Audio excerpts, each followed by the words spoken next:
Lovely.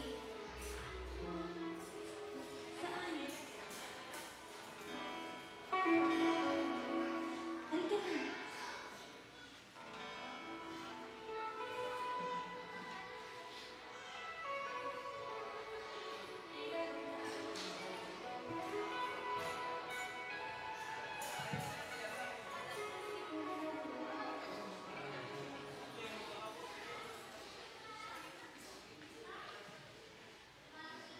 Ayan, magandang umaga po sa ating lahat.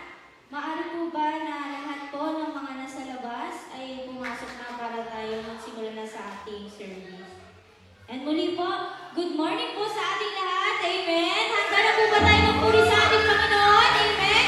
Hallelujah. Yan. Maaari po ba na kabayan nyo at or yakapin niyo ang iyong mga katabi at sabihin nyo, salamat sa Diyos at umatay ka ngayong araw na to. Thank you, Lord. Thank you, Lord, for the blessing sa mga taong naririto. Thank you, Lord. Hallelujah. Hallelujah, Jesus. And mari po ba na tayo tumayo at umpisan natin ang ating service sa isang panalangin. Hallelujah, Jesus. Thank you, Lord. Thank you po, Lord. Yes, Lord, Father in heaven, pinupulit, pinapasalamatan ka ng Panginoon sa araw na to, Lord God. Salamat, Panginoon, sa mga taong naririto, Panginoon. Salamat, Panginoon, sa blessing na patuloy mong ibinibigay sa bawat isa, Lord God. Araw-araw ka namin sasambahin, Lord God. Araw-araw kami, Panginoon, na magpupuri sa iyo, Lord God. We praise you, Lord God. Tumayo ka sa aming harapan, Panginoon, upang mai-bless ka namin, Panginoon, na ikaw ang mapagpurihan ng lahat, Panginoon, at hindi ang iba, Panginoon. Nawa, Panginoon, ikaw manguna, Panginoon, sa service na to, Panginoon. Salamat sa iyo, Panginoon, sa iyong buhay, Panginoon, sa iyong kalulhatingan sa aming, Panginoon. Dinadalangin ko, Panginoon, lahat ng naririto, Panginoon, ay ikaw, Panginoon, siyang maging sentro ng buhay nila, Lord God. Salamat, Panginoon. Patawarin mo kami, Panginoon, sa aming pagkakasala, Lord God, sa salita man to, Panginoon, sa gawa, sa isip, Panginoon. Patuloy mo kaming baguhin, O Lord God. Patuloy mo kaming imon, Panginoon, sa iyong kaluhatian, Panginoon. Salamat, Panginoon. We praise you, Panginoon. We glorify your name. Ito lang po aming samag dalangin sa pangalan ni Jesus. Lahat po tayo magsabi na, Amen! Amen! Hallelujah! Muli nga po, i-shake natin para magising tayo. I-shake natin ang ating mga kamay. Yan, gising na ba lahat? God is good! Ay, parang mahina. God is good! And all the time, God is good! Hallelujah! Yan, we praise our Lord God! Hallelujah! Araw-araw tayo magpuri sa ating Panginoon as we sing araw-araw.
Amen.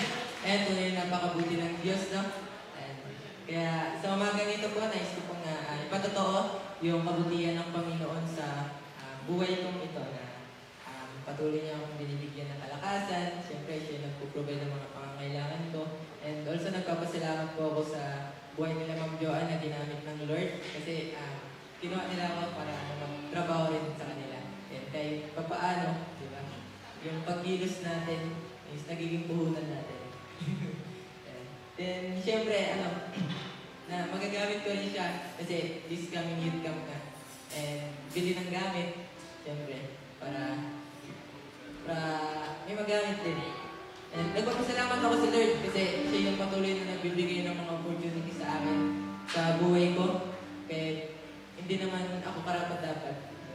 Pero grabe si Lord eh. Siya yung nagpo-provide ng lahat. And also patuloy niya akong binibigyan ng kalakasan. Salamat sa Lord kasi hindi ako nagkaroon ng sakit.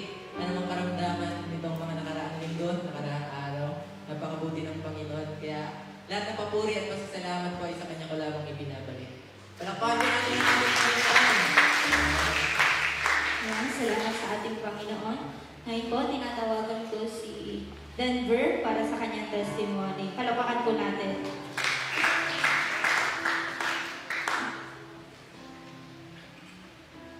Good morning po sa ating lahat. Gusto ko lang po i-testify yung kabutihan na ginawa sa akin ng Lord sa tagal na panahon na tagal ko na ulit na hindi nakapag-testimony. So, simulan ko sa pag-aaral ko, sa pagpasok ko.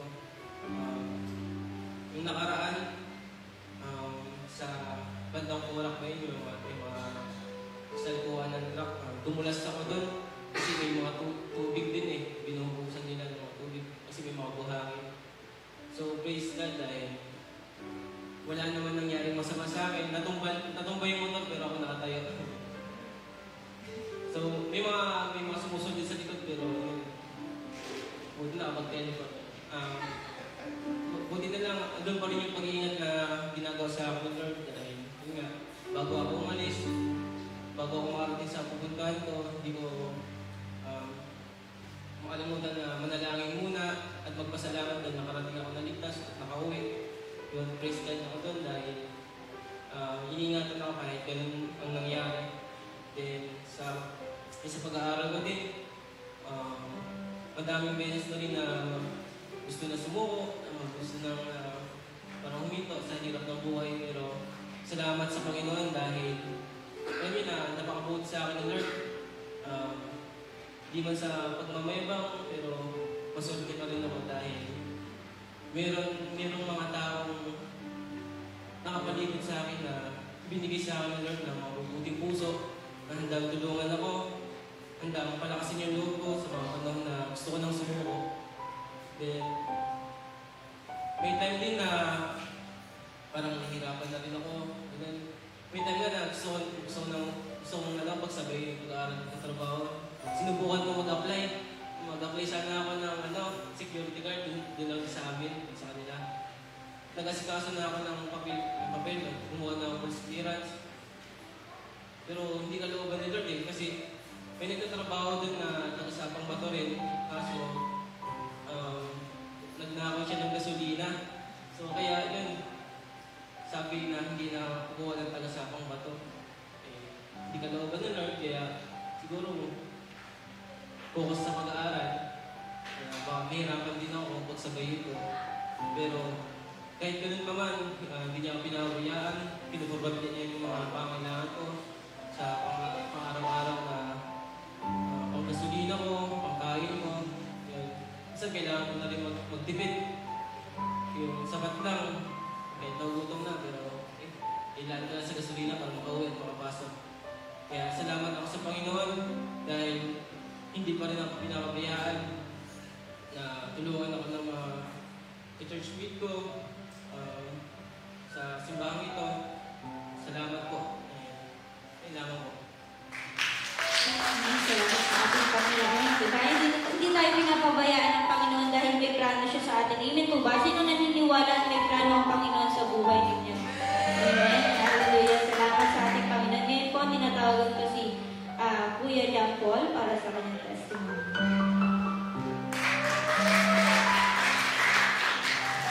Magandang umaga po sa ating lahat. Ayun, papasalamat ako kay Lord. Sa panibagong buhay, patuloy na pag-iingat niya sa amin, sa pamilya ko. And papasalamat ako kay Lord yung last competition dun sa kapag Shining Star. Kahit pa paano, nakakuha ng second runner-up. And ayun, nagpapasalamat ako kay Lord sa talent niya, sa talent na binigay niya sa akin. And para sa akin, malaking experience and exposure, ganun. Since pinupurso ko itong passion ko na to. And ayun, dahil din sa blessing na yun, syempre, we bless others din through yung blessings na bigay sa atin ni Lord. Nakaraan, nakapag-pares kami, kasama yung mga kumpares. Tapos, ayun, sa kila Tita Jennifer, wala pa siya dito. And naging service ko sa audition, sa babalik-balik sa bayan, kila Auntie Jeannie, and sa pagbili ng paipakwa na candy. And, ayun, salamat sa Lord. And, makakasama ko sila mamaya dahil dadalaw sila dito. And, sabi ko, mag-banding kami dahil, may bitaw ako. Yun! Kaya, ayun, salamat sa Lord. Yun lang po. Magandang umaga po. Salamat po. Thank you. Ngayon po, tinatawagan ko si Auntie Odi para sa kanyang testimony.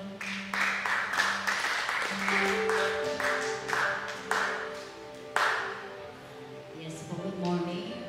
Salamat po doon sa mga kapwa ko yung na-bless. Ako man din po ay consider ko as sarili ko na blessed din po sa mga nakaraang linggo. Nice to bagat po kasi nung Sunday, hindi na po kami umabot para sa church. Kasi Monday na po kami nakabalik mula po sa staycation. Salamat po na mayroong isang anak na nagbigay po ng treat, nagbigay ng regalo. Kasi po kami ay nagdamaos noong April 16 ng aming pong 37 wedding anniversary po. Salamat kayo na nadagdagan na naman po, napahaba na naman po yung aking buhay. May asawa, mahirap po kasi sa dami ng anak, hindi talaga naiiwasan yung may kusot. Pero lagi ko pong iniisip na ewan ko pong totoo sa inyo na wala ko talagang perfect na family. Pero tinatry ko na ako pag-asawa na maiayos ko lahat. Kasi at the moment po, ang mga anak ko hindi nagkakasundo. May mga kanya-kanyang mga ano po sila, gusto ko minsan hindi na po kaya i-control ng magulang. Kaya, hinahayaan na lang po namin sila kung saan po sila masaya. Kaya po talagang mag-guide ng mga anak. Hindi po natin ang hawak ang kanilang, pagka-baby pa sila, kaya pa natin, at saka pag-elementary, kaya pa natin silang i-guide. Alam ko, ang pinagdadaanan ko po ngayon, may mga kapatid at magulang na same po ang pinagdadaan. Mahirap po talagang i-guide ang mga anak. Kahit po yung mga yan ay kompleto na ang mga pag-iisip. Mahirap po talaga. Ang role na lang po namin mga magulang ay gabayan sila. Paalala kung ano yung nakakalimutan nila. So, depende na po yun sa mga anak kung gusto nila na maituwid sila o ano. So, sa mga kapwa ko po parents, wag po kayong mapapagod na pagbigay ng support po, moral support sa ating mga anak. Ako po'y naiinggit sa mga batang naririto na patuloy na umaasa sa grasya at sa pagpapala ng Panginoon. Sana huwag silang mapagod kasi ang pagparito po at ang pakikinig ng salita niya, linggo-linggo, malaking bagay po yan na mag-iaambag para sa mga batang, mga kabataang nakakalimot po at naliligaw ng landas. Yun lamang po. Salamat po sa buhay namin mag-asawa na sana po umaba pa yung aming buhay para sila ay patuloy na magabayan. Yun lamang po. Maraming po salamat. Thank you. Yan, salamat po sa lahat ng mga nag-testimony. ngayon po meron kami ipapalabas na video. Yung naganap po this Sunday, last Saturday po sa Camp Kawayan.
Salamat sa ating Panginoon. And thank you, Lord. Napatuloy kayo pinagpapalan ng Panginoon upang masagawa yung ating outreach sa Camp Kawayan. Amen po ba? Amen. Hallelujah. Maaari po ba na muli tayong tumayo at muli natin pagpurian at awitan ng ating Panginoon. Thank you, Lord. Hallelujah, Jesus.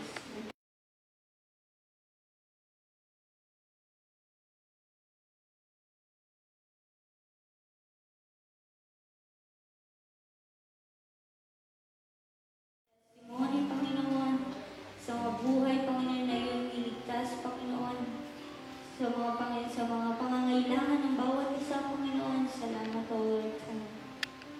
Sa iyo kami, Panginoon, isusuko namin, Panginoon, sa iyo ang lahat, Lord God. Thank you, Panginoon. Patuloy natin awitan ang ating Panginoon as we sing. Thank you, Lord God. Hallelujah, Jesus.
Church. Kung ano man yung struggle nyo sa buhay ninyo, kausapin ninyo ang ating Panginoon. As we sing our song, hindi natin awitan ang ating Panginoon. Mahal na natilis sa iyong bibig, sasampaling ka sa aking bibig. Mahal na natilis sa iyong bibig. Lakas natin para sa ating Panginoon. Isip ko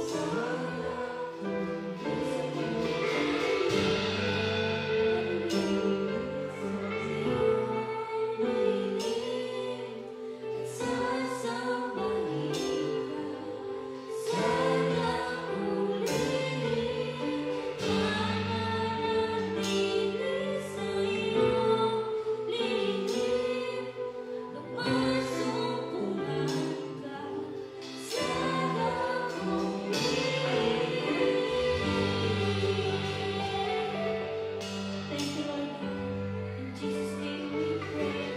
Amen. Hallelujah. Mali na po tayo magsuko at tinatawag ko si Pastor Bench para sa salita ng Panginoon.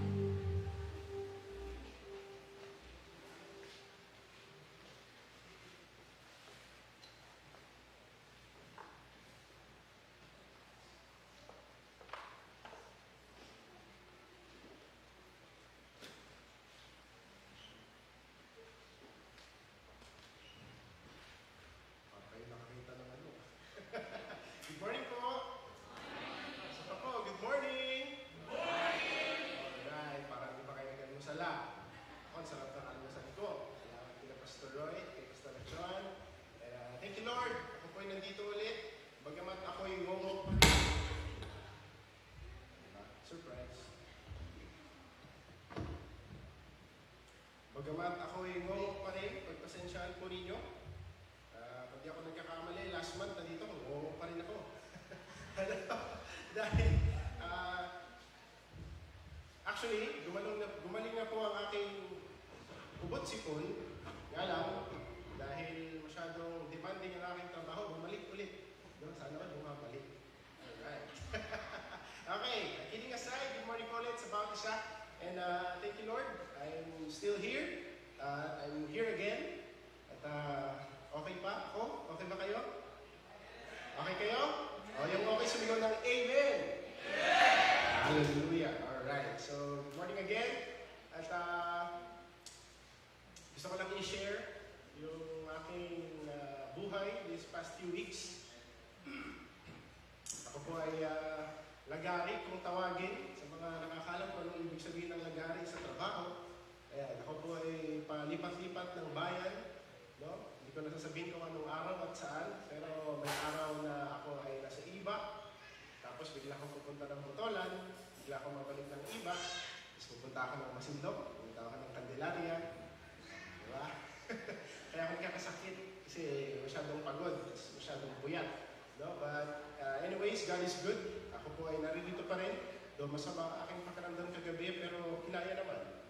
By the grace of God, dito po tayo para magbahagi ng salita ng Diyos. And this morning, I encourage everyone to open their Bibles. Kung meron po kayong dala or sa cellphone, let's open it in the book of... In the book of Matthew, chapter 21, verses 18 to 19. This will be our base text for this morning.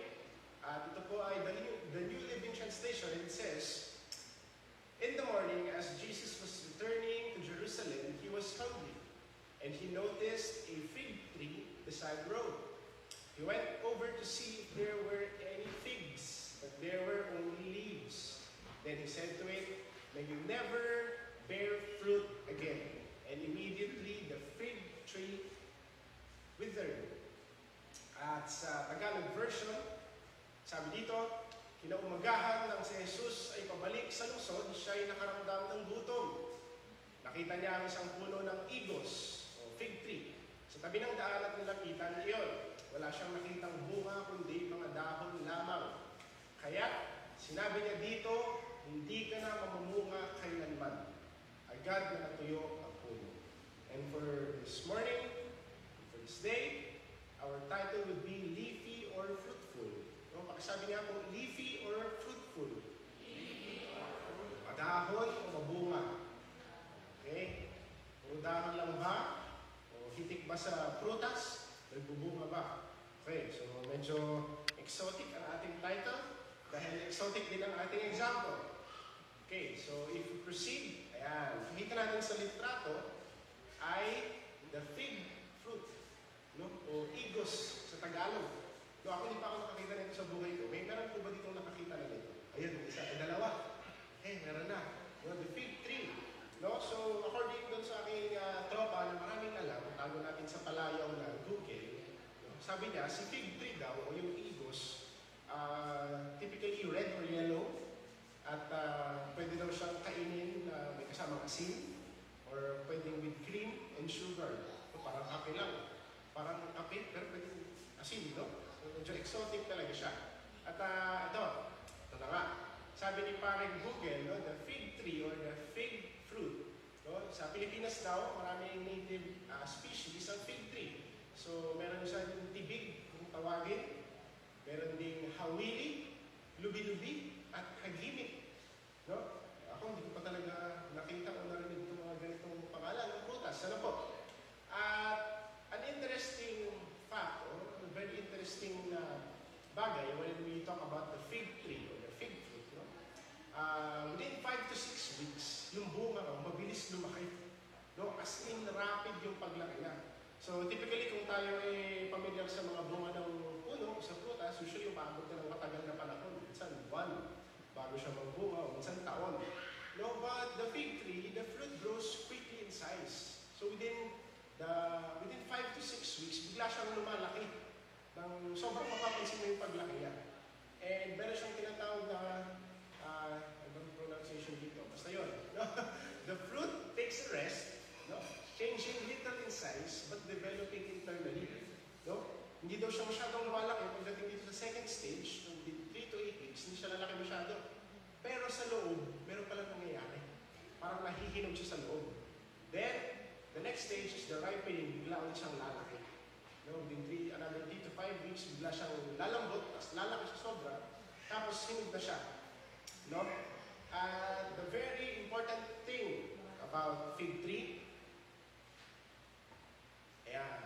fig tree frequently produce fruit at the same time as their leaves emerge. So, ibig sabihin, kung yung ibang puno na nagbubunga ng prutas, eh, kailangan mo ng lumaki, magkadahon ng marami, tapos taon bago siya magbunga. O yung fig tree, kapag daw nagkakaroon na siya ng dahon, dapat may bunga na rin. Madalas sabay daw sila nagkakaroon, dahon at bunga. No? On special occasions, no? Minsan daw, nauuna pa yung bunga bago yung dahon. Okay? So, very exotic ang ating fig tree. And bakit natin siya pinag-uusapan this morning? No? Bigay ko lang yung ating definition of terms. Then we'll open in a prayer. So, as we relate this in today's message, no? In today's reality, the fig tree represents us Christians. No? Halimbawa natin na yung puno ng igos ay tayong mga Kristiyano, and the fig leaves, yung mga dahon, sabihin natin ito yung panlabas na pagkabanal. No? Nakikita sa panlabas na anyo kung ikaw ba isang Kristiyano, ikaw ba isang worshiper, no? Ikaw ba isang member ng church ministry. And the figs or the fruit itself, ito yung pagbubunga sa atin bilang Kristiyano. Ito yung pagbabago, transformation from the Holy Spirit. No? Dati kang palabisyo, o hindi ka na nagbibisyo, ang bisyo mo na si Lord. No? Meron nga akong narinig, sabi niya, yung ibang tao, ang pinagpipray, mawala yung addiction. No, totoo naman, kasi pag-addict ka sa isang bagay, hindi siya maganda, lalo kung maling bagay. Pero, sabi ng pastor na yun, minsan hindi kailangan mawala yung addiction. Minsan, kailangan lang mapalitan yung addiction. Instead na yung masasamang bagay, maging addict ka sa Diyos. Amen po ba? Amen. No? So, minsan, yung addiction kailangan lang mapalitan. No? Mapalitan ng Panginoon. And it's a very wonderful thing. Hindi ko lang narinig yun. No? And as we proceed to our first key point, let's ask for God's blessing and let's pray. I invite everyone to close their eyes and let's bow our heads. Hallelujah. Hallelujah.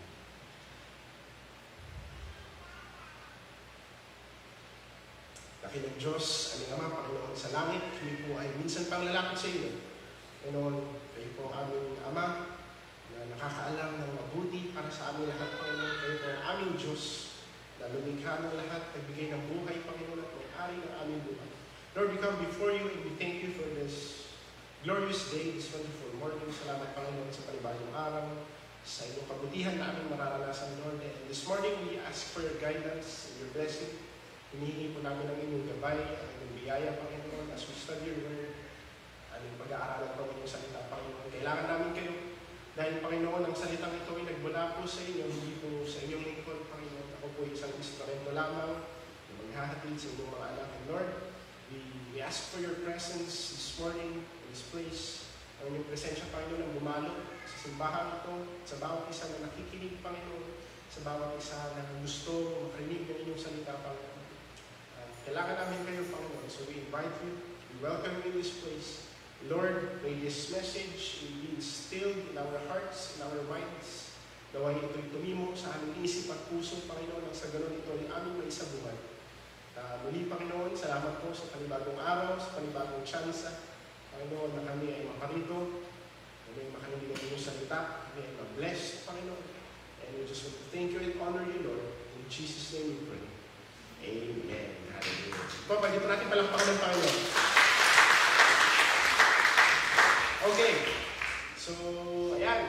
The definition of terms, the fig trees is as Christians, the leaves, yung panlabas na kaanyuan, the outward holiness, and the fruit is the transformation. The figs itself is the transformation and the fruit. So, sa umaga pong ito, meron tayong 2 puntos at nakalimutan kong start yung aking timer. Ayan. Alright. Ayun na bumalik. Okay. So this morning, meron na po tayong 2 puntos, so key points. And number 1 is leafy Christian. Madahon na Kristiyano. So, I understand kung medyo hindi pa natin masundan, but later on, by God's grace, susundan natin ito. Okay.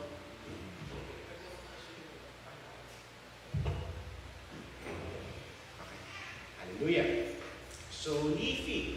Again, the leaves itself, yung panlabas na kaanyuan, panlabas na dating, panlabas na kabanalan, yung makikita mo, yung nakikita ng mata kaagad. And we can relate it as a Christian. No, madahon ka bang Kristiyano? No, yung panlabas ba ang nakikita sa'yo? Yung panlabas ba ang napapansin sa'yo? And a simple example, napapababawin ko lang konti. So, yung panlabas na kaanyuan, pagdadating sa church, no, okay lang naman manamit ng maayos sa simbahan. Amen? No, dapat maayos tayo manamit sa simbahan actually. No? Pero, meron bang ganito manamit na, yung very, very overkill. Sobra-sobra ka naman manamit pagdating sa simbahan. No? Para bang a-attend ka ng prom. Para bang a-attend ka ng awarding. Ano po? No, medyo sobra manamit, no? There was one event sa aking trabaho na ako yung attend sa regional office sa San Fernando. No, actually, awarding naman kasi yon. So, sabi sa akin ng amo ko, Ben, sabi niya, attend tayo sa ganitong awarding. Ano yun, formal-formalan, sabi. Eh, di nilabas ko yung barong ko na blue. Nagbarong akong blue, tapos pantalon, okay na. Tapos punta kami dun sa event. Pagdating ko sa event, pagpasok namin sa venue, dun sa Laos Group Center Events, pagpasok ko nakita ko nakatoksido sila lahat. Ako lang nakabarong. Lahat nakatoksido, yung iba nakagown, yung mga ganyan gown, nakaganyan sila. No? Tapos ganyan din yung mga formahan ng mga kalalakihan. Tapos ako nakabarong lang. Sabi ko, dito pala nilabas ko yung toksido ko. Ito pala yung nag-iisang magkakataon na gagamit ko yung toksido ko. Kaso lang, akala ko hindi. So, ako lang nakabarong, mukha tuloy ako security guard ng boss mo. Alam mo yung barong ng mga personal security, na nakabuntot lagi sa amo nila, parang ganun tuloy itsura ko, pero okay lang naman, no? So, ayan, mga ganyang bagsakan. No? Yung a-attend lang naman ng Sunday service, okay lang magbihis, pero huwag naman yung sobra-sobra. No? Oh, may buntis pa dyan, maagang uubuhin yung bata niyan. Kasi napupunan pa lang, nakamugan na. Oh, another one, ayan, parang nagko-cosplay naman na. No, wala naman siguro yung ganito, no? Pag wala sa church. Amen? No? Ayaw ko ba? Ano ba yan? Parang kapa ng Superman na yan. Isa dyan. Okay. Pumiyok pa. O lastly, ganito. Mukha ng pabo naman. Pupunta lang ng church, mukha ng pabo. Ang laki-laki naman ng palipad-lipad mo sa likod. No? So, kidding aside, brothers and sisters, ito yung isa sa nakita kong pinakamabangong na example. So, panlabas na anyo, panlabas na itsura, pagdadating sa church o bilang Kristiyano. No, kasi mas madaling mapansin yung panlabas kaysa yung panloob. Ano po? And we can relate very much sa ating parable. Actually, hindi siya parable. No, we can relate very much with the fig tree. Ano po? Dahil madahon siya nung nakita siya ng ating Panginoon, pero walang bunga. And take note na ang sabi ng fig tree, kapag daw meron na siyang dahon, dapat meron na rin siyang bunga. Kaso, yung nakita ng ating Panginoon, puro dahon, walang bunga. And we can understand, and if we look closely, no, pag tayo pumunta sa verse 1, in chapter 21 of book of Matthew, no, sabi dito, as Jesus and the disciples approached Jerusalem, they came to town of Bethphage on the Mount of Olives. Jesus sent two of them ahead, the disciples. So ito yung the triumphal entry. No, yung pagbalik ng ating Panginoon sa Jerusalem. Kung saan yung mga tao ay sumisigaw na, Hosana, Hosana. Tapos may dala sila mga palaspas. No, sinalubong nilang ating Panginoon. No, pagbalik ng hari. So bago siya bumalik sa Jerusalem, Jesus Christ, no, inutusan niya yung kanyang dalawang disipulo to look for a donkey, asno. No? At yung anak ng asno, yun yung kanyang sasakyan papasok ng Jerusalem. No, sabi niya, go into the village over there, he said. As soon as you enter it, you will see a donkey tied there, with its colt beside it. Yung colt, ito yung anak ng matandang donkey. No, untie them and bring them to me. Ayan. On verse 3, if anyone asks you what you are doing, just say, the Lord needs them, and He will immediately let you take them. No? Ang lupit. Punta ka doon sa kabilang bayan, tapos may kukunin ka. Pag tinanong ka ng mga tao, sabi mo lang, kailangan ng Panginoon. No? Huwag natin gagawin ito ngayon, ha? Baka mamaya, pagpunta tayo sa bahay ko, baka kinakalas natin yung rep. Tapos nahuli ka, ano ginagawa mo? Kailangan ni Lord. Huwag natin gagawin ito, ha? Okay. So, on verses 4 to 5, this took place to fulfill the prophecy that said, tell the people of Jerusalem, look, your king is coming to you. He is humble, riding on a donkey, riding on a donkey's colt, sa anak ng asno. Because typically, kapag ang hari, during the old times, kapag sinabi natin pabalik ang hari, hindi siya hari, tinitingala ng mga tao yan. And usually kapag bumalik na yan sa kanyang nasasakupan na bayan, babalik yan lang nakakabayo with full body armor, yung mga kasunod na chariots, all the armies. So magarbong pagdating, matikas ang pagdating. But our Lord Jesus Christ, our King and Savior, very humble. Ibang image na kanyang pinakita. He came by riding a colt o yung batang asno. Wala pa rin nakakasakay dun sa donkey na yun. And on verses 6 to 7, the two disciples did as Jesus commanded. They brought the donkey and their colt to him and threw their garments over the colt. He sat on it. So tinagyan nila yung kanilang mga suot na tela-tela, mga balaban, nilagyan nila sa donkey para yun ang upuan ng ating Panginoon Jesus. On verse 8, most of the crowd, check natin pa yung mga nang-highlight part. Most of the crowd spread their garments on the road ahead of him. Kumbaga, dahil walang red carpet noong unang panahon, ang ginawa nilang carpet yung mga balaban nila, nilagay nila sa daan. Para yung nagdadaanan ng ating Panginoon papasok sa Jerusalem. They spread their garments on the road ahead of him. And others cut branches from the trees and spread them on the road. And verse 9, Jesus was in the center of the procession, And the people all around him were shouting, "Praise God for the Son of David! Blessings on the one who comes in the name of the Lord. Praise God in highest heaven." And in verse 10 to 11, the entire city of Jerusalem was in an uproar. Kumbaga, kulang na lang, magwala sila kasi ni Hari parating na. O talagang maingay, maalingas-ngas, masaya lahat as he entered. Tapos, may nagtanong, "Who is this?" And the crowds replied, "It's Jesus, the prophet from Nazareth in Galilee." So if you can picture it out, ganito ang posible niyang itsura. No? Very full of people. Sobrang daming tao. Tapos si Jesus, riding on a donkey, papasok sa gitna. Tapos lahat nagre-rejoice. So sana in the highest, sumisigaw ang mga tao. They're rejoicing. No, we can see the outward happiness. Panlabas na kasiyahan. No, ang saya-saya ng mga tao. And if we go back to our text, no, the highlighted part, so ang ating Panginoong Jesus nanggaling na sa Jerusalem, nagalit kasi nakita niya yung mga nagbebenta sa templo, tinawag yung mga lamesa, naghabol siya ng pabalo. No? This is one of the first times that we can see our Lord Jesus Christ angry at people. So hinahabol niya ng patpat yung pabalo, yung mga nagtitinda sa labas ng templo. And after that, he preached the gospel or he preached a parable and he went home. So in the next morning, ito na yun, ating Panginoong Jesus nagugutom. So may nakita siyang fig tree sa tabi.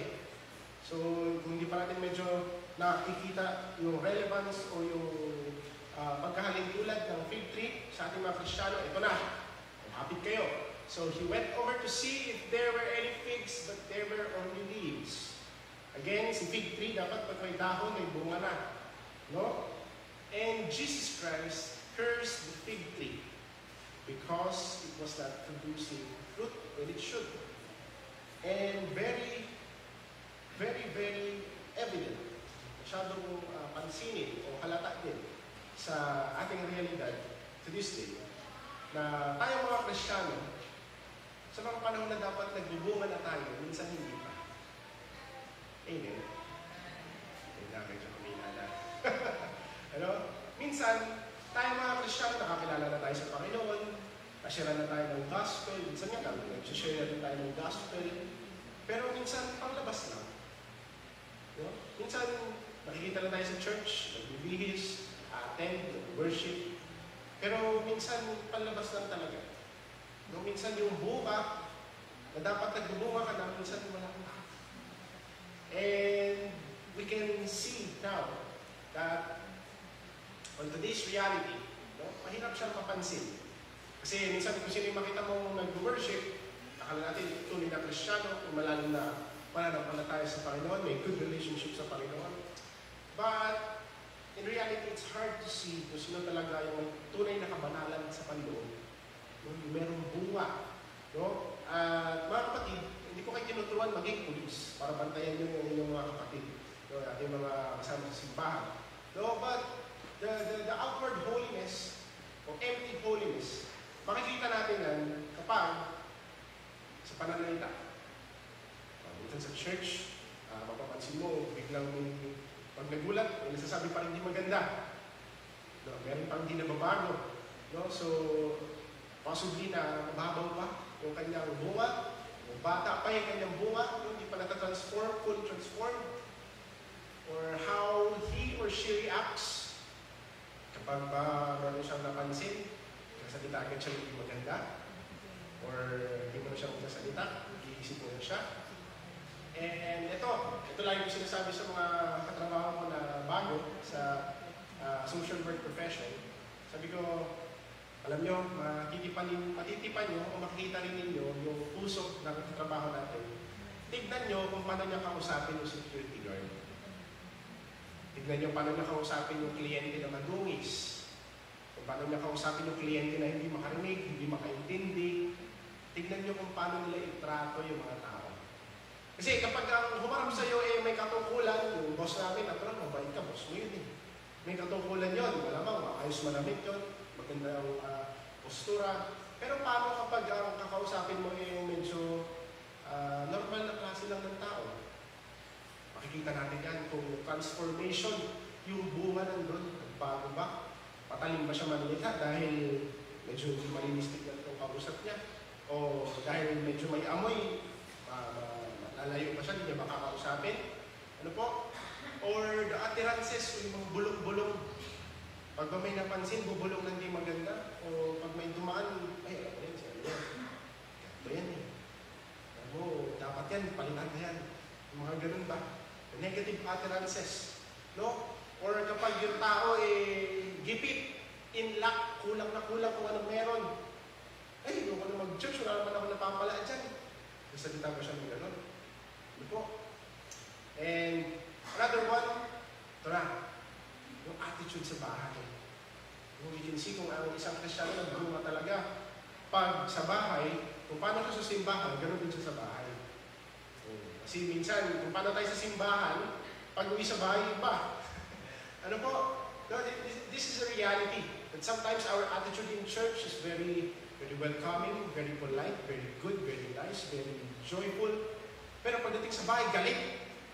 Kanina pa galit sa bahay, wala pa na nagsahin. Natawa yung mga nanay. Baka medyo totoo ano? Or pagdating sa bahay, at totoo magmura. Kinukutuan na yung anak. Aray ko. Ano po? Or the attitude at home. Or how they handle conflicts. Kapag ba merong problema sa church, how will they handle it? Will they have a Christian perspective? Pag-usapan natin, o kung may napansin ka kay ganito, lapitan mo siya, kausapin mo. Huwag kang pupunta sa akin, sasabihin mo sa akin yung napansin mo sa kanya. Tapos pupunta ka pa sa iba, sasabihin mo ulit. Huwag ganon. Kung may napansin ka sa kanya, diretso ka sa kanya. Pag di siya nakinig sa'yo, kuha ka pa ng isang kapatid na Kristiyano, lapitan niyo siya, kumbinsin niyo siya sa ginawa niya. Pag di pa rin nakinig, hayaan niyo siya. No, that is the biblical way how we handle conflicts inside the ministry. Okay? And lastly, sa maniwala kayo sa hindi, mga kapatid, their posts on social media. Bilang Kristiyano, no? Makikita natin ang bunga sa mga posts sa social media. Ano po, nakakatawa ang pakinggan, pero this is very true. This is very true. No, sa Pilia Pag-asa, ano lang po, hawak ko, or I am the kuya of the worship team as of now. Ako yung nagbamanage sa kanila, nag-handle sa kanila. So, pati sa ibang mga kabataan, hindi ko sila nasasakupan, no? Chinecheck ko yung mga social medias nila, hindi ako nagpupulis. Ano? Sadyang napapansin ko lang, biglang lalabas. Tapos, pagulat ako kasi may isang kabataan na very polite, very talagang, sabi ko nga, tawag dito, medyo sobra yung ano niya, parang sobra yung kabaitan niya. Parang medyo nagtataka ako, hindi naman ako sa nanguhusga, pero nagtataka ako. No? Tapos one day, biglang lumitaw yung profile niya sa Facebook, hindi kami friends. Uy, sabi ko siya, ano to Tapos chinek ko. Nakita ko yung post, medyo kabaliktaran kung ano yung character niya sa church.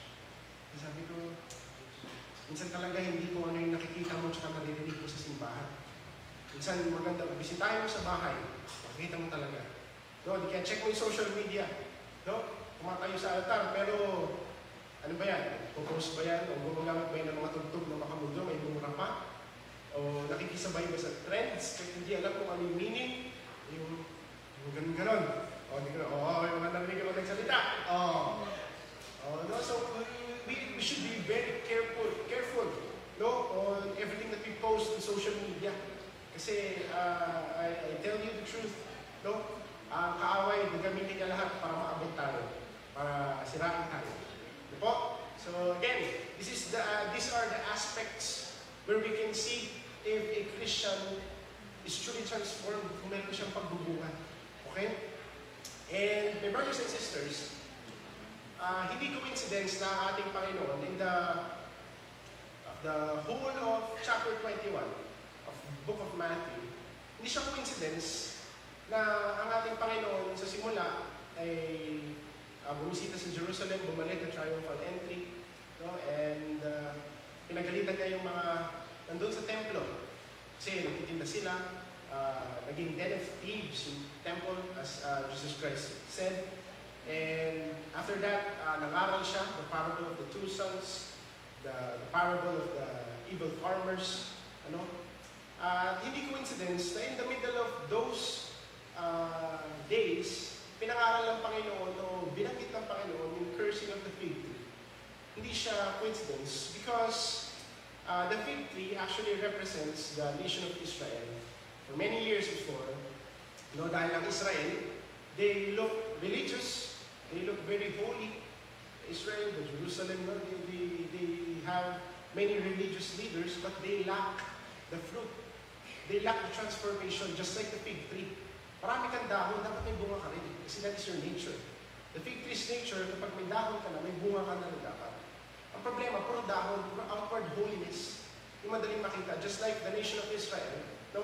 They have many religious leaders, practices. Pero, truly knowing God, the heart of God, wala. No? And in today's reality, marirelate na natin siya sa ating mga Kristiyano because this is the sad reality. Na minsan ang mga Kristiyano na dapat nagdubungan na kapag chinek natin on the inside, wala pang bunga. Amen? Amen din ba? Amen. And we can look on verses 20, Ayan, appearance without substance will not please God. Kung panlabas lang yung kabanalan mo, yung panlabas lang yung holiness mo, appearance without substance, no? Sa labas lang pero sa loob walang laman, empty holiness, sabi nga. Yung hindi matutuwa ang Panginoon. Dahil ang Panginoon, hindi naman niya tayo tinawag na magmukhang banal. Ang pagtawag sa atin ng Panginoon, mamuhay ng banal. Okay? And, okay pa ba tayo? Medyo mabigat ang ating message today. My apologies. Sumusunod naman ako sa Lord. Paala kayo. Okay. So, verses 20 to 29, in the same chapter, 21. No? Ito, nagbigay ang Panginoon ng isang parable. So, the parable of the two sons. But what do you think about this? A man with two sons told the older boy, "Son, go out and work in the vineyard today." So, merong isang ama, may dalawa siyang anak, yung gusto niya, unang anak. Sabi niya, anak, pumunta ka dun sa ating sa vineyard, sa vineyard. Trabaho ka doon. Pero, yung sagot ng unang anak, "No, I won't go. Di ako pupunta tayo, ayoko." Pero, maya-maya, bago isip niya, pumunta pa rin siya. Trabaho siya doon. No? And then the father told the other son, "You go." And he said, "Yes, sir." Diretso yung sagot, "Yes, sir." No, pero hindi naman siya pumunta. But he didn't go. So, sabi ng Panginoon, no? Which of the two obeyed his father? They replied, "The first." No? Then Jesus explained his meaning. "I tell you the truth, corrupt tax collectors and prostitutes will get into the kingdom of God before you do." Pinapangaral niya ito sa mga Pariseo, sa mga Saduseo, the religious leaders, the elders, yung mga maalam sa Torah, mga maalam sa law of Moses. Tinatagad nila si Jesus. Sino nagsabi sa'yo mangaral ka? By what authority are you teaching these things? No? So binigyan sila ng Panginoon ng parable. No? Sabi ng Panginoon, "I tell you the truth, mauuna pang makapunta sa langit yung mga tax collector at yung mga prostitute." Bakit? And the next verse explains, "For John the Baptist came and showed you the right way to live, but you didn't believe." Meron ng pinadala ang Panginoon para magturo sa inyo ng tamang pamumuhay, pero hindi kayo nakinig. No? While tax collectors and prostitutes did. Yung mga makasalanan, nung narinig nila na ito pala yung tamang pamumuhay, sumunod sila. No? And even when you saw this happening, you refused to believe Him and repent of your sins. So kung sino pa yung mga mukhang maalam sa salita ng Diyos, no? Kung sino pa yung mga dapat na leaders para sa Panginoon, sila pa yung hindi nakikinig at hindi sumusunod. So my brothers and sisters, ang Panginoon, hindi nga niya pinapatukuyan yung mga makakasalanan dito sa point na to. No? Because typically, ang Panginoon, ang palagi niya binibigyan ng aral para maligtas yung mga makasalanan. But this time, hindi niya pinapangaralan yung mga makasalanan. Ang pinapangaralan ng Panginoon, yung mga nagbumukhang banal pero sa loob nagugulong. Okay? Jesus Christ is not even referring to sinners. He is pointing out those who look holy. Mukhang banal. Pag nagsalita, maalam sa Bible verses, lalakagan ka ng maraming Bible verses. Ako pag hinapan niyo ako sa Bible verses, hindi tayo malalatagan na marami. To be honest. Kasi hindi ako sobrang makabisado sa Bible verses. No? Lalatagan ko maraming Bible verses. Kaso lang yung paggamit, mali. No? Imbis na gamitin natin as a healing balm para, kumbaga sa sugat, pahidan mo ng ointment. Hindi. Gagamitin yung Bible verse parang itak. Nananaga. Ikaw, sabi ng Lord, hindi dapat ganyan. Ang ganito dapat hindi pinaghiwa. Mali yung paggamit. No? So he's pointing out those who look holy but is rotten on the inside. Nabubulok yung loob, yung puso. And our brothers and sisters, that is why outward holiness, the appearance, is not important. Pwede ka magmukhang ganyan, pero wala naman mukhang ganyan ngayon. No? You can look holy, you can dress holy, pero hindi yun ang pinibigyan ng Panginoon. That is not the will of God. Hindi yun ang gusto ng Panginoon.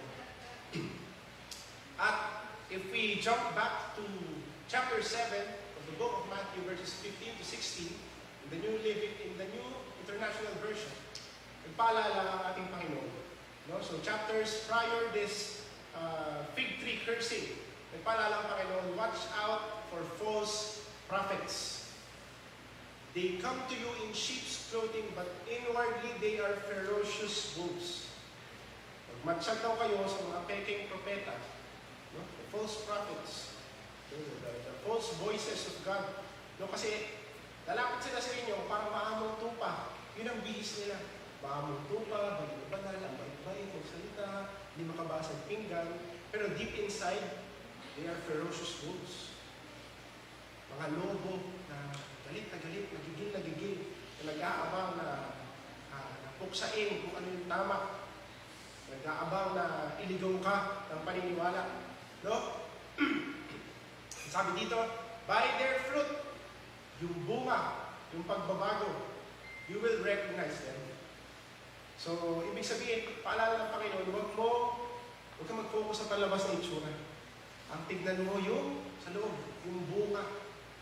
No, kung itong nagsasalitang to, mukha nga siyang Vicente Malamit, marami siyang Bible verses na nilalatag, pero yung bunga ba nasa kanya? No? Ito bang nagsasalitang to, palamura pa rin sa baba ng pulpito? O pagbaba ng pulpito, magsisindi ng sigarilyo, pakagod. O pagbalik sa bahay, magbubukas ng beer, iinom. O pag-uwi sa bahay, walang nakailam sa pamilya. Kasi hindi pwedeng sa church nag-excel sa pamilya, sa blind. Why?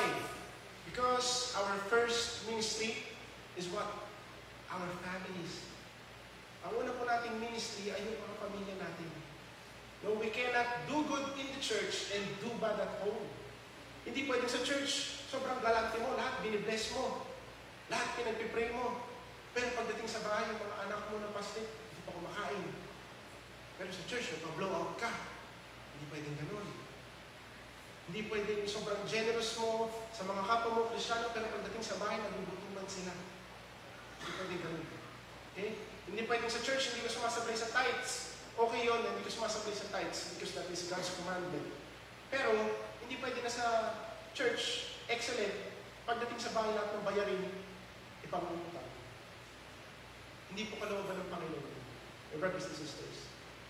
Hindi kalooban ng Panginoon na pahirapan natin ang pamilya natin, pero sa church maganda tayo tignan, mabait tayo tignan, maganda tayo sa pamilya ng iba. No?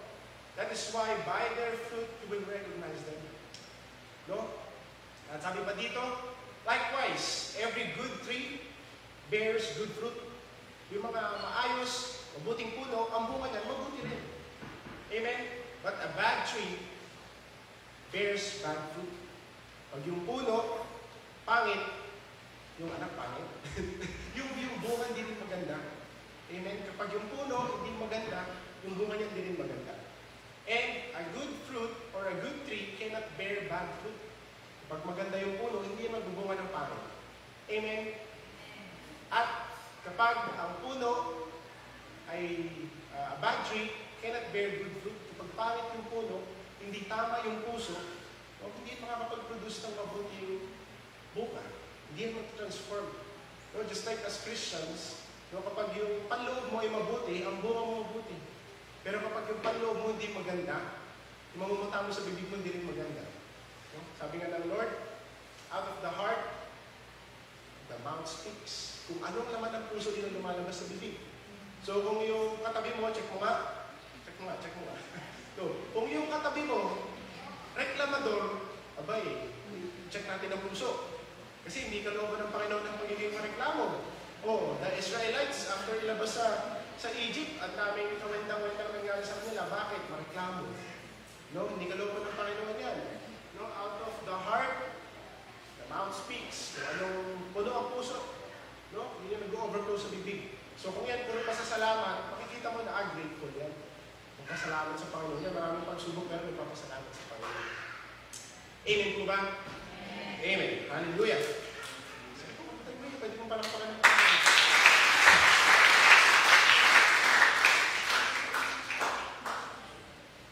Ayan, continuation, verse 19 to 20. Then I will tell them plainly, away from me, I never knew you. Oh, balikan. I never knew you. Away from me, you evildoers. No? Kasi, mga kapatid, hindi porket na tayo gagamitin natin ng pangalan ng Panginoon, kalooban ng Panginoon yun kung matutuwa ang Panginoon. Kasi hindi ko na nailagay dito, meron sinabi ang Panginoon na dadating ang panahon ang mga tao tatawag sa akin. Sabi niya, no? Lord, Lord, have I not prophesy, healed the sick, cast out demons in your name? No? Nagpakita ng signs and wonders, pagaling ng may sakit, no? Yung bingi, nakatayo, yung bulag, nakarinig. Mamaya pa nila makakaligas. Nagbigay ng signs and wonders, nagpagaling, nag-deliver ng demons. Pero sasabihin ko sa kanila ng Panginoon, away from me, the evildoers, I don't know you. No? Kasi hindi porket ginagamit natin pampronta ang pangalan ng Panginoon, ay nalulugod ang Panginoon. No? Maririnig din natin sa mga faithful servant ng Panginoon, well done, my good and faithful servant, sabi ng ating Panginoon. Dahil mga kapatid, alam po ninyo, misrepresentation is dangerous. No? Misrepresentation. No? Nagpapakita ka na kunyari sa Diyos ka, pero hindi. Delikado yan, mga kapatid. Bakit? Kasi kung nakangaral ka at nagpapamukha ka na sa Diyos, pero hindi talaga, you might disciple people to prioritize outward holiness rather than fruitful holiness.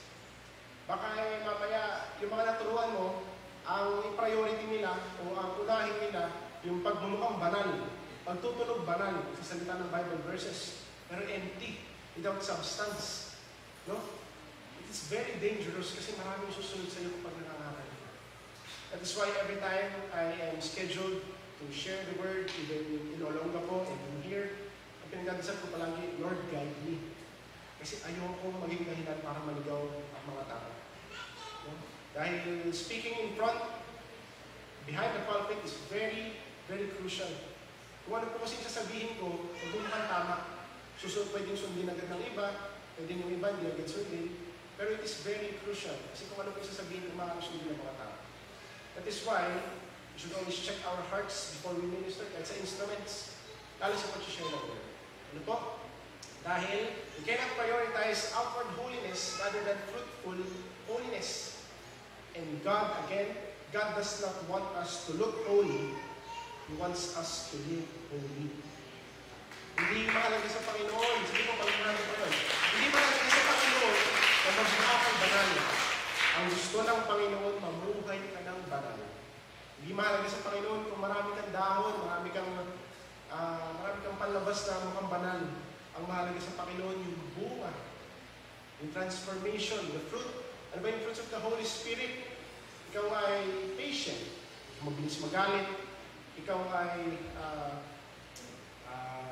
loving, ikaw ay kind, ikaw ay gentle, no? Hindi ka bara-bara na pag nagsalita ka, parang kalaki kong galit. Ano po? Meron kang self-control, hindi ka basta-basta nag-react, hindi ka basta-basta sumasagot. No?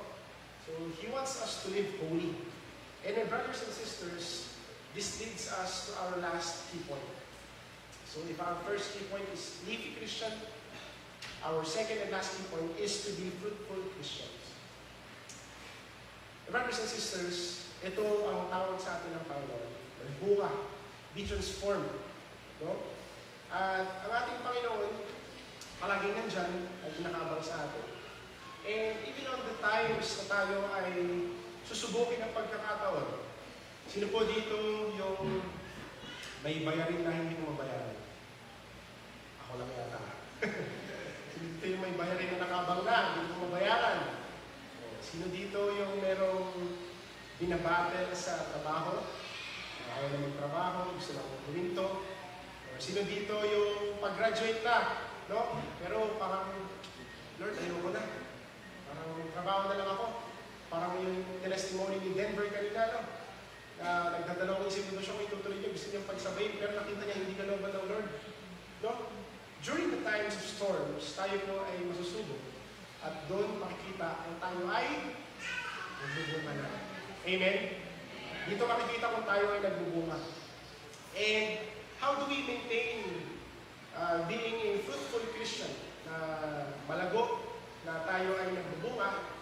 May paalala ang Panginoon. In the book of John, chapter 15, verse 5, I am the vine, sabi ng Panginoon, and you are the branches.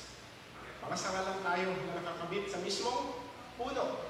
If you remain in me, and I in you, you will bear much fruit.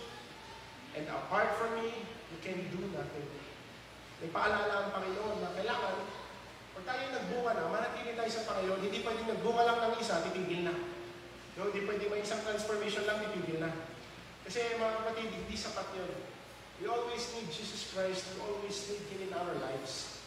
And my brothers and sisters, on chapter 7 of verse 24, therefore everyone who hears the word of mine and puts them into practice is like a wise man. Kung sino daw nakarinig ng kanyang salita at isinabuhay ito, put them into practice is a wise man. No? Who built his house on the rock. The rain came down, the streams rose, the winds blew and beat against that house. Yet it did not fall because it had its foundation on the rock. And the rock that we are referring, o tinutukoy natin na bato, is our Lord and Savior Jesus Christ. Dahil ang isang tao nakarinig ng salita ng Panginoon, pinamuhay niya ito, pinractice niya ito. Katulad daw siya ng isang matalino na tao, no, na ang kanyang bahay tinayo sa konkretong bato, sa bato mismo. Dahil ang isang tao na sinasabuhay ang salita ng Diyos, dumaan ka man sa maraming pagsubok, pinaka-worse, mawalan ka man ng mahal sa buhay, matanggal ka man sa trabaho, magkasakit ka man ng malala, hindi ka basta-basta matutulog. Amen? Hindi ka basta-basta susuko because you had the foundation of the rock, and that rock is Jesus Christ. No? Doon tayo nakakapit, doon tayo nakatayo. Yun ang ating katayuan sa Panginoon. And if we do that, the fruit, patuloy yan magbubunga. No? Patuloy nalalago, the transformation continues. Ako po, I can proudly say, dati ang dami kong bisyo, pero ngayon, halos wala na. No? Isa na lang bisyo ko si Lord. Ano po? Ang dami kong bisyo dati, pero natalikuran ko lahat. Why? Because I try to remain in Christ. Pinipilit kong manatili sa Panginoon. No? Very busy ang aking trabaho, very demanding ang aking trabaho, pero I always find time to stay with God, to have a time with God. Ano po? Dahil kung mawawala ang Panginoon at mananatili yung demanding ng trabaho, bibigay ako. That is for sure. So, ganoon din po sa inyo. Kung kayo po ay maraming pinagdadaanan, kung kayo po ay nahihirapan ngayon sa inyong sitwasyon, manatili kayo sa Panginoon. Bakit? Kapag nananatili kayo sa Panginoon, hindi kayo basta bibigay. Amen? Amen. So as we end this, brothers and sisters, storms of life cannot make fruitful Christians fall as long as we are connected to our vine. And that vine is our Lord and Savior Jesus Christ. Kahit anong bagyo ng buhay ang dumating, mga kapatid, hindi po tayo basta matitinag, basta makakapit tayo sa ating Panginoon. And in conclusion, looking holy does not mean fruitful. Pag mukha kang banal, hindi ibig sabihin na marami kang bunga na transform ka.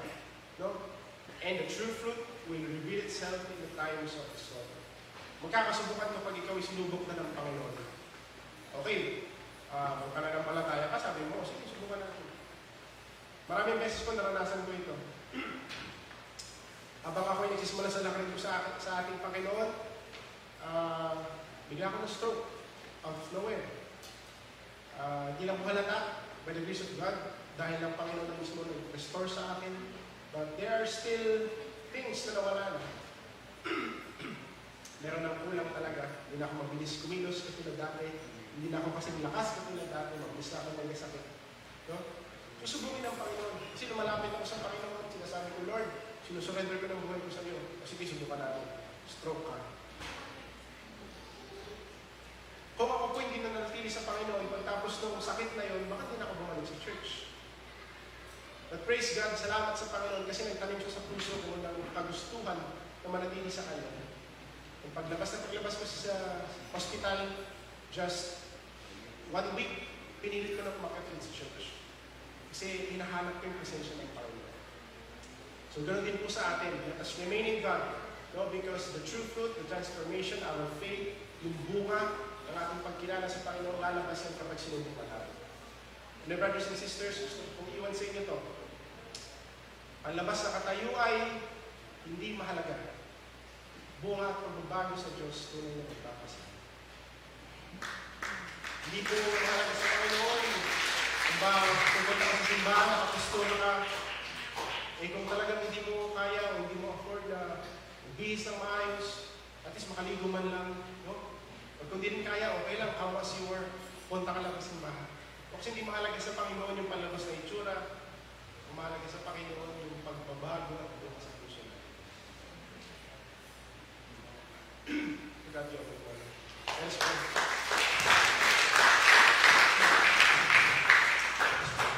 Hallelujah. Heavenly Father, we come before you, Lord, and we thank you for this wonderful day. Thank you, Lord, for your message. And help us, Lord, to relate ourselves to the fig tree, Panginoon. That we will not live full of leaves, Panginoon. Hindi mo mamumuhay na maraming dahon lamang, Panginoon, the outward holiness, the looks of being holy. Hindi po kami mamumuhay, Panginoon, na puro lakad lang ng Bible verses, pero, Panginoon, the substance is absent, Panginoon. Help us, Lord, to live a fruitful life, Panginoon, with transformation, na nagbubunga, Panginoon, kung ano pong inyong tinatanim sa aming puso, kung ano pong aming natututunan sa inyong salita, Panginoon. And Lord, we just want to honor you this morning as we worship you, Lord. Help us, Lord, to instill this message in our hearts and our minds, Lord. And thank you, Lord, as your servant for using me once more. Salamat, Panginoon. Tanging kayo po ang nagpapahintulot ng aking kakayanan. Kayo po nagpapagaling sa akin, Panginoon.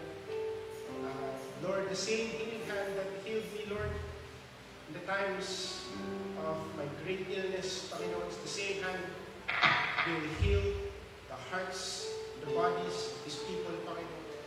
I speak healing to each and every one, Panginoon, na mayroong dinadamdam physically, emotionally, mentally, and spiritually, Panginoon. May your healing hand touch their hearts, their minds, their bodies, Lord. And may the divine healing be upon them, Panginoon.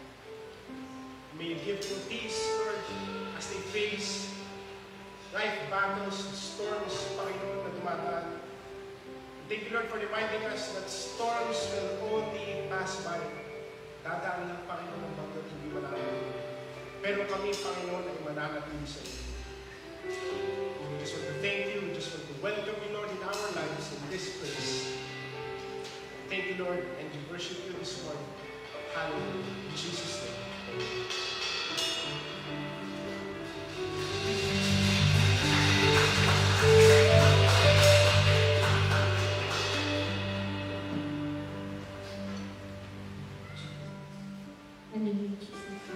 Yan, salamat sa ating Panginoon. Maaari po ba ang lahat ay muling tumayo at muli natin pagpurihan ang ating Panginoon. Yan, salamat Pastor Ben sa magandang message na binigay ng ating Panginoon. Hallelujah, Jesus. Thank you, Lord. Hallelujah, Jesus.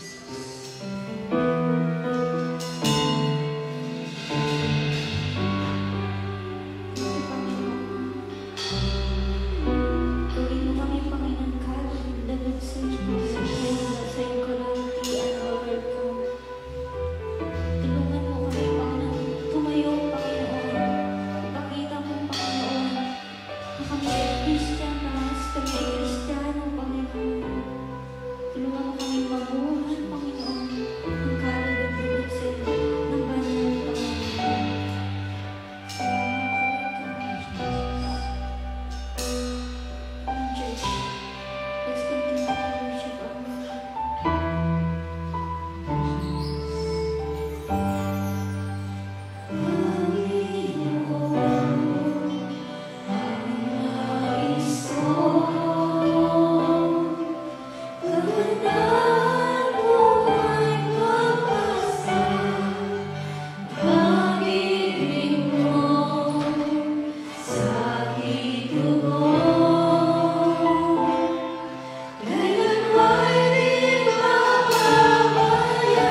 ng iyong mga salita, Panginoon. Na mamumuhay kami sa iyong mga salita, Panginoon. Mamumuhay kami, Panginoon, sa iyong kabanalan, Panginoon. Gawin mo kaming kalugod-lugod. Panginoon, paintindi mo sa amin, Panginoon, lahat, Panginoon. Maging Kristiyano kami. Hindi man lang dito sa church, kundi sa lahat, Panginoon, ng pagkakataon, Panginoon. Sa kung kami aming nangangailangan, Panginoon, ng iyong mga salita, Panginoon, gamitin mo kami, O Lord God. Gamitin mo kami, Panginoon, bilang instrumento, Panginoon, ng iyong mga salita, Panginoon. Salamat sa iyo, Lord God. Patuloy kami magpupuri, Panginoon. Patuloy ang pagsamba sa iyo, Panginoon. Salamat, Panginoon. Salamat, O Lord God. Hallelujah, Jesus. Isang pa po, awitan natin sa ating Panginoon. Hallelujah. Manatili sa'yo, at sasampayin ka sa damutin. Mananatili sa'yo, masumpungan ka sa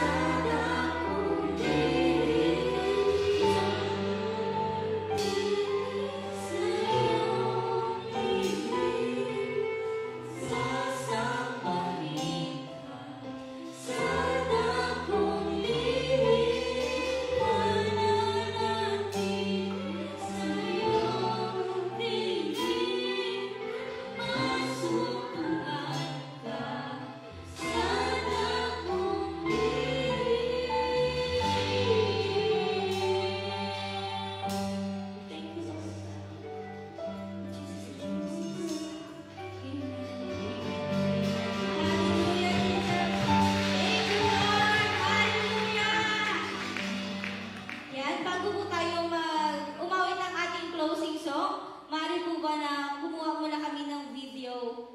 Sabihin lang po natin para sa ating mga partners sa church. Bali dalawang video po ito. Isang thank you. Nakuha mo yung ano po. Yan, thank you Hilltop Community Church. Okay po? Tapos kaway lang tayo sa dulo. Tapos dalawang take lang po yun. Practice muna tayo. 1, 2, 3, go! Thank you, Hilltop Community Church! Tapos kaway lang po. Okay?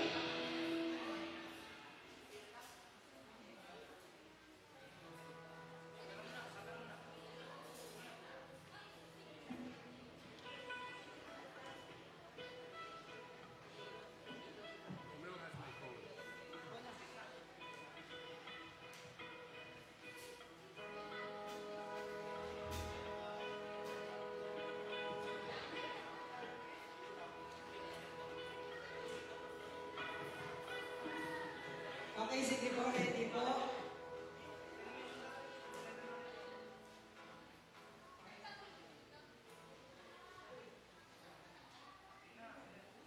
Sige po, ready po. 1, 2, 3. Thank you, Hilltop Community Church! Isa pa po, para sure na makuha. Mas malakas daw po. Okay, ready? 1, 2, 3. Thank you, Hilltop Community Church!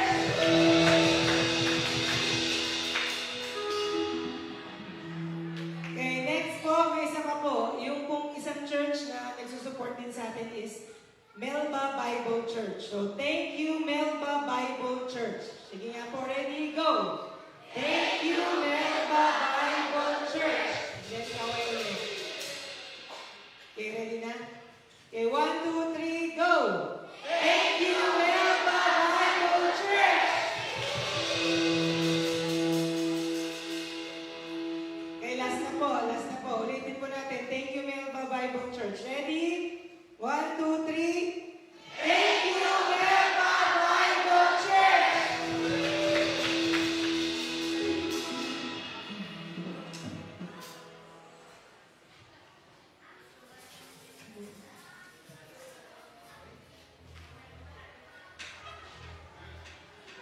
Yan, ready na po ba tayo muling umawit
maiwan po, meron po tayong short